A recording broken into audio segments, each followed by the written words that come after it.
consumidor vai ter uma prova em favor dele. Geralmente não, é obrigatório o fornecedor conceder um protocolo, um número de protocolo acerca daquela reclamação, acerca daquele contato. Esse protocolo, muito consumidor não sabe disso, mas é prova em favor dele. Então, a partir do momento que o consumidor ele faz uma reclamação junto ao fornecedor e aquele seu problema de consumo não é resolvido, em mãos com aquele protocolo que o fornecedor concedeu àquele consumidor, ele vai ter uma prova para poder instruir, poder criar, embasar o seu direito contra aquele fornecedor, seja numa reclamação administrativa, seja num processo. Então, é muito importante fazer essa reclamação prévia, até também para ter um retorno do fornecedor, saber bem o que é que aconteceu, o que é que o seu problema não foi resolvido e saber também do que reclamar. O PROCON é um serviço que ele muda de estrutura, ele não é um serviço nacional. Tem os PROCONs municipais, em alguns estados também tem o PROCON estadual, e em alguns estados eu sei que existe inclusive um ranking das empresas mais reclamadas. Então eu penso que quando a gente reclama, talvez a nossa reclamação não seja atendida, mas fica ali pontuada aquela reclamação daquela empresa. Se a gente consultar, a gente já vai ver lá que essa empresa talvez não tenha tanta atenção com os direitos do consumidor, e acho que isso já assim é muito válido. Agora, doutor André, da sua experiência aí como advogado especialista no direito do consumidor, o consumidor muitas vezes tem consciência dos seus direitos e dos seus deveres na relação de consumo? Diego, como eu falei antes, né, a relação de consumo e essa conscientização, ela tem se adaptado. Ainda falta muito o consumidor se conscientizar e começar a registrar reclamações, como o doutor Lucas falou. Essas reclamações são válidas, por mais que não tenham um resultado imediato, mas é necessário nessa construção de um processo administrativo, nessa numeração de reclamações contra determinadas empresas, é importante. E o consumidor, sim, ele tem se conscientizado e tem aumentado o número de reclamações, ele tem buscado cada vez mais uma reparação pelo prejuízo que ele tem tido. Pois é, mas eu queria que o senhor exemplificasse, por exemplo, quando eu falo de direitos e também de dever. Por exemplo, eu contratei um produto, contratei um serviço, não estou satisfeito, paro de pagar o serviço e vou reclamar os meus direitos. O fato de eu deixar de pagar me faz perder o direito de reclamar, por exemplo? Irmão Diego, isso é um pouco relativo, vai depender muito realmente daquela relação contratual. Você não pode, você tem que pontuar, vai ter que ver o caso específico. Você não pode simplesmente parar porque você está insatisfeito. O que é essa insatisfação também, que ela é muito subjetiva. O consumidor ele não pode simplesmente buscar por via própria o direito que ele acredita ter também. Fazendo a meia-culpa do consumidor, tem consumidores que exageram também na busca do direito. Então, por exemplo, numa relação imobiliária. Exatamente. E, como a gente sabe, né, ler o contrato, né? Porque as regras da relação comercial estão lá. E se você lê, lá vai estar dito como reclamar e como sair do contrato. Eu não sou formado em direito, mas digo que todo contrato tem uma regra de saída, tem uma decisão, como sair dessa relação, como reclamar. A gente, às vezes, não tem consciência disso. E aí, doutor Lucas, eu queria que o senhor explicasse como é a atuação do PROCON e o que o consumidor tem que fornecer como documentos, como informações, para que o PROCON possa realizar o seu trabalho. Perfeito. Mas, na verdade, é muito importante ressaltar a importância do que o doutor André falou, que o consumidor não pode simplesmente se sentir satisfeito com a relação do consumo e fazer o exercício arbitrário das suas próprias razões, simplesmente parar de pagar e pronto. Não é bem assim. Tudo tem que envolver o estudo contratual, tem que ser analisada essa situação do consumidor para que ele tome uma medida cabível. Então, por isso que é importante que o consumidor procure um órgão que vai assisti-lo nesse sentido, através de profissionais habilitados, como o PROCON, como a Defensoria Pública, o Ministério Público. Então, assim, como é que o PROCON funciona dentro desse universo? O consumidor, ele comparece, seja fisicamente, seja pela internet, a gente também fornece o atendimento online no nosso site, que é o procon.pc.pe.gov.br, ele vai formular a sua reclamação, apresentar documentos que embasam aquela sua reclamação, seja o contrato, seja captura de tela, qualquer prova que embase a sua reclamação, e a partir dessa documentação e do seu texto, ou então, se for presencial, através da sua manifestação oral, vai ser formulada uma queixa, aquela queixa é enviada por uma notificação para o fornecedor, dando a oportunidade àquele fornecedor de resolver aquele problema de consumo. Ele tem essa oportunidade ainda de resolver, de entrar em contato com o consumidor, até porque a gente preza pela conciliação, pela prevenção. Então, se tudo for resolvido, ótimo, tudo é reduzido a um termo, e o consumidor vai ter aquele termo em mãos, que pode ser, numa linguagem mais jurídica, se for um acordo firmado entre as partes, um título executivo. A gente leva aquele termo para o tribunal e o tribunal dá uma força executiva, ou seja, o que isso quer dizer? Se o consumidor simplesmente, se o fornecedor, no caso, não cumprir com aquele acordo, o consumidor vai ter um caminho encurtado, ele já pode ir direto à justiça e executar aquele acordo, num caminho muito mais rápido do que se ele tivesse feito um acordo fora do PROCON, que não teria força do chamado título executivo extrajudicial. E caso não seja possível fazer acordo do PROCON, se houver uma resistência por parte do fornecedor, ou até se o fornecedor defender que realmente ele está certo, que ele acredita que o consumidor não está no seu direito, aquele processo vai para análise e algum dos advogados do PROCON vai proferir uma decisão administrativa, que pode ser procedente ou improcedente, para aplicar uma das penalidades contidas no artigo 57 do CDC, geralmente multa. Muito importante tudo isso que está sendo dito, o telespectador em casa tem que ficar atento, inclusive para deixar o registro de toda a relação contratual, comercial, para que, em caso de necessidade, você tenha as provas de como foi feita a negociação, para depois você poder, digamos, usar isso a seu favor, caso haja necessidade. Agora, doutor André, quando a gente fala aqui de um aluguel de um imóvel, da compra de uma casa, de um eletrodoméstico, aí é uma relação que é feito um contrato, mesmo um empréstimo no banco, tem um contrato, tem algo que é palpável para a gente encontrar as regras do jogo, as regras da relação comercial. Mas eu peguei no telefone e vou buscar agora um lanche. E a empresa do aplicativo é intermediária de uma relação com um restaurante, com uma lanchonete, que vai trazer um lanche e eu não estou satisfeito. E isso é na hora, né? Porque comida é produto perecível, consumo imediato. Mas eu não estou satisfeito. Como que eu faço a reclamação dos direitos, doutor André, de uma coisa que é tão imediata? Você pode, como você disse, é um produto perecível, e você pode, da mesma maneira que hoje nós estamos no aplicativo, você pode registrar no próprio aplicativo a sua reclamação. O que nós temos tido de resultado, na verdade, grande maioria dos fornecedores, grande maioria das empresas que utilizam essas empresas de entrega, ele é atendido imediatamente. São poucos casos que não atendem. Então, nesse ponto é que o consumidor está sendo bem assistido. Agora, porventura, o fornecedor, o restaurante, a lanchonete, entregou o produto com ou um produto estragado, alguma coisa que não foi pedida errado, não foi, ele tem que fazer prova. Ele filma, hoje estou com o seu celular, filma, pega uma pessoa, um parente, alguém que possa constatar que realmente o produto está estragado, e ele depois, no momento oportuno, ele formaliza a reclamação, dependendo do caso, no próprio PROCON, ou até numa delegacia de consumidor, ou algo mais grave.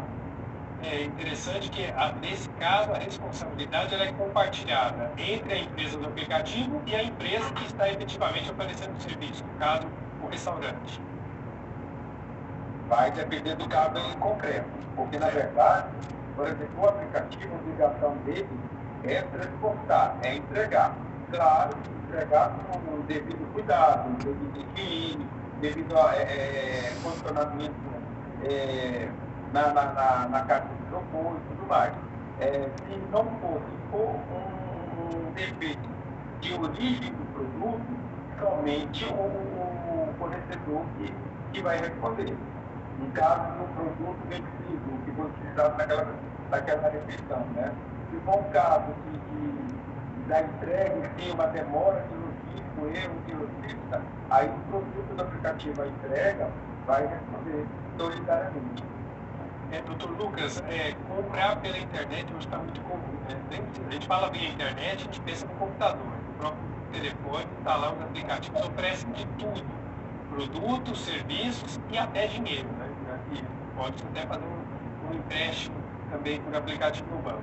Mas a legislação que nós temos hoje no Código de Direito ao Consumidor, ela já dá cobertura para possíveis dificuldades que as pessoas tenham nesses casos de compras online, doutor Lucas? Com certeza, daí a gente tira a temporalidade do Código de Direito ao Consumidor. Ele tem 30 anos, foi feito 32 anos, feito mais ou menos em 90, onde ainda não tinha ainda esse fenômeno da internet muito bem estabelecido, não tinha tantos aplicativos, e a gente tem um artigo muito bom, que é o do arrependimento, que é com relação à compra à distância, e se aplica perfeitamente aos dias atuais, quando o consumidor faz uma compra à distância, sem ver, sem tocar naquele produto, ou até mesmo no serviço, ele pode simplesmente se arrepender, tem um prazo de 7 dias para desistir daquela compra e devolver aquele produto sem custo algum. Daí a gente vê como o Código de Direito do Consumidor foi muito bem elaborado, com poucas mudanças, recentemente teve uma mudança agora do superendividamento, mas em geral não tem tanta mudança e é aplicado perfeitamente e adequado às relações contemporâneas. Interessante dizer, né, doutor André, doutor Lucas, é que o Código de Direito do Consumidor é uma lei em que todo estabelecimento comercial tem a obrigação de ter o código ali à disposição no local de consumo, ou seja, ali no estabelecimento comercial. Isso é muito importante até para que as pessoas possam ter acesso à lei de maneira simbólica, pelo menos, né, saber que a lei está ali para ser consultada, né? Doutor André? Sim. Há essa previsão legal, todos os estabelecimentos comerciais têm que ter um exemplar. Agora, aquela situação, igual você falou antes, na verdade, é bom que tenha, totalmente por uma questão de informação, né?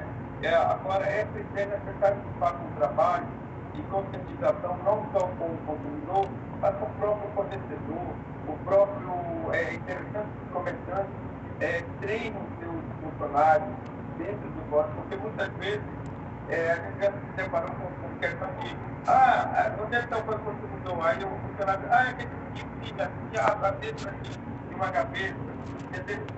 Há essa necessidade de conscientização dos funcionários e fornecedores também, que vai ajudar muito nessa relação. Para terminar, doutor Lucas, como é que está a estrutura do PROCON, pelo menos aí do PROCON municipal do Recife, mas do PROCON no país inteiro, para garantir esse acesso do consumidor aos seus direitos? Certo. Bem, eu tenho propriedade para falar aqui sobre o PROCON municipal do Recife, e nós temos aqui a ampla divulgação dos serviços do PROCON municipal. A gente atende o consumidor tanto fisicamente como também à distância, como falei, a gente já adaptou o nosso sistema pelo advento da pandemia, isso foi necessário, mas de certa forma, não ignorando os prejuízos da pandemia, mas a gente teve esse aspecto positivo que digitalizou um pouco o atendimento, a gente conseguiu integrar isso, colocar isso de uma maneira mais disseminada aos consumidores, até mesmo aqueles mais vulneráveis, que não têm tanto acesso, não gostam tanto de mexer em aplicativos, que são aqueles mais velhos, estão aderindo, estão mexendo no aplicativo, estão fazendo audiência de conciliação do WhatsApp.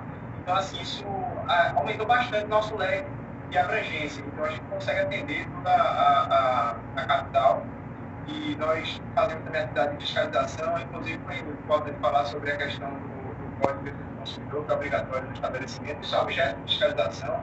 A gente tem nossas equipes de fiscalização que diariamente está comparecendo nos estabelecimentos de toda a capital, averiguando se a legislação do consumo está sendo cumprida, orientando, até porque o André até concordou, né, que é importante que os funcionários sejam bem treinados. A gente também tem essa função, como apesar de ser um órgão de proteção e defesa do consumidor, a gente também orienta o fornecedor. A gente sempre disponibiliza nossos canais para o fornecedor. Se tiver alguma dúvida, pode ligar para o PROCON, pode comparecer no PROCON. A gente, em loco, quando faz fiscalização, a gente preza sempre para também conversar com o funcionário, explicar dentro do possível, até não dá para ensinar toda a legislação do consumo, mas a gente pode dar uma noção para aquele funcionário, que a gente quer o fornecedor que cumpra com a legislação para evitar danos. É como eu sempre digo, o consumidor ele não quer ser reparado, ele não quer ter o problema ali resolvido, ele quer que o dano não seja causado, ele quer uma relação feliz ali de consumo. Então a gente trabalha muito nesse sentido para evitar danos, prezando pela conciliação também, e estamos sempre à disposição, tanto do consumidor recipiente, mas também, claro, ao consumidor de Goiás que quiser tirar dúvida, a gente está à disposição também, apesar de que a gente não tem competência para atuar no Estado, mas estamos à disposição e é importante dizer que o PROCON está presente em todo o país. É importante dizer que onde não há o serviço do PROCON municipal, há o serviço do PROCON estadual. É o caso, por exemplo, do estado de Goiás, não tem presente em todos os municípios, mas há um PROCON estadual em cidades polo que atende todo o estado. E em algumas cidades, em alguns estados, já existem as delegacias especializadas, não é, doutor André? É importante dizer que as delegacias especializadas também dão uma agilidade no andamento dos inquéritos e da conquista dos direitos do consumidor, né?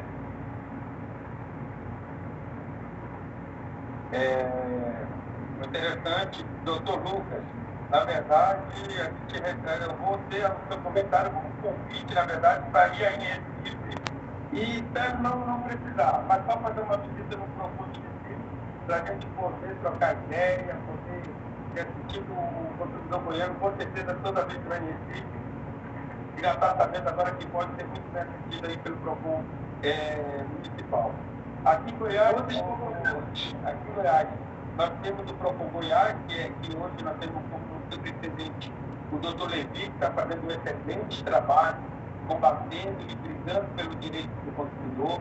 A OAB está muito ativa, juntamente com o PROCON, Goiás e municipais, tanto Goiânia como Aparecida. Temos feito um ótimo trabalho no combate aos abusos.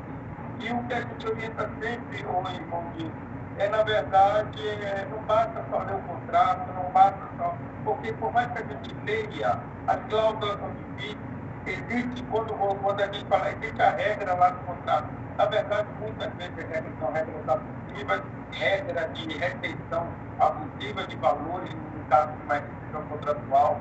Então, o que a gente orienta sempre vai fazer uma negociação, vai comprar um imóvel, vai comprar um carro, vai fazer qualquer ação mais complicada. Não é aquela do dia a dia que vai aqui na lanchonete fazer um lanche, mas contratos maiores, contratos bancários, contratos imobiliários, consulta o advogado, consulta o OAB, consulta o PROCON, e sempre vão ter pessoas capacitadas para estar orientando e buscando uma melhor solução, como disse o doutor Lucas. Ele não quer problema posterior, ele não quer ter problema. Então, é um trabalho preventivo, na verdade. Tá certo. E eu sempre termino o programa com um pensamento do Papa Francisco. O Papa afirma que quando o homem é reduzido a um mero consumidor, a liberdade de consumir é uma ilusão ou nem é considerada liberdade, porque a grande maioria não detém o poder econômico. Por isso, o desejo do Papa é que sejamos pessoas livres e que não tenhamos medo de sujar as mãos para realizar o bem e ajudar quem precisa. Mas que consumidores somos pessoas e por isso temos um bem a realizar. Eu quero agradecer aqui o Dr. André Juliano, especialista em direito do consumidor, aqui pela OAB Goiás, atuando também nesse segmento. Muito obrigado, Dr. André, pela sua participação. Irmão Diego, muito obrigado. Foi um bate-papo muito realmente construtivo. Obrigado aí ao Dr. Lucas, que tocou abrilhantar aí essa nossa conversa. E vamos estar aqui ao OAB, está sempre à disposição de vocês. Obrigado, e obrigado também, Dr. Lucas Bandeira de Mello, assessor jurídico do PROCON Municipal em Recife, a belíssima capital do estado do Pernambuco. Obrigado pela participação. Nós te agradecemos o convite, uma honra aqui participar, muito prazer em conhecer o Dr. André, o senhor também, irmão, muito prazer em conhecer, foi um prazer. Eu sempre adoro falar de direito do consumidor, então eu sou suspeito para falar, mas foi maravilhoso aqui esse encontro e só agradecer. Muito obrigado e teremos novos encontros com certeza. E obrigado a você que acompanhou o ponto 3 de hoje. Até a próxima.